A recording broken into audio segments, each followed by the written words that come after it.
প্রথমে কড়াইটা গরম করার পর সর্ষের তেল দেয়া হলো মাছগুলো ভাজার জন্য।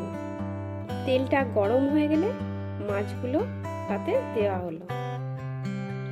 তারপর মাছগুলো উল্টে পাল্টে ভালো করে ভাজা হলো, যাতে মাছগুলো কাঁচা না থাকে।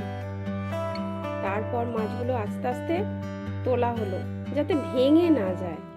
একটা একটা করে মাছগুলো তোলার পর এবার দেখা যাক ফিশ কারির মশলাটা দেওয়া হলো। গরম মশলা, ডালচিনি আর এলাচ আর কাঁচা লঙ্কা কুচনো, আর দেওয়া হলো রসুন বাটা ও পেঁয়াজ বাটা। ভালো করে পেঁয়াজটা রসুনটা ভালো করে ভাজা হলো। তারপর ভালো করে তেল ছেড়ে এলে তাতে টমেটো কুচনো দেওয়া হলো।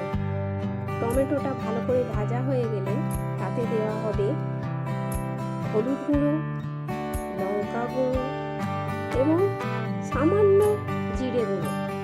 দেওয়ার পর ভালো করে কষে তাতে দেওয়া হলো পোস্ত বাটা, কাজু বাটা এবং একটুখানি সামান্য আদা বাটা দিয়ে ভালো করে মশলাটা কষতে হবে। মশলা থেকে তেল ছেড়ে এলে তাতে দিতে হবে সামান্য নুন। মশলাটা আবারও কষা হয়ে গেলে তাতে দিতে হবে সামান্য জল, যাতে মাছগুলো সেদ্ধ হয়ে যায়। মাছগুলো সেদ্ধ হওয়ার জন্য উল্টে পাল্টে একটু কারিটা লাগিয়ে নেওয়ার পর তাতে দিতে হবে সামান্য পরিমাণ গরম মশলা। গরম মশলাটা দেওয়ার পর হয়ে যাবে ফিশ কারি।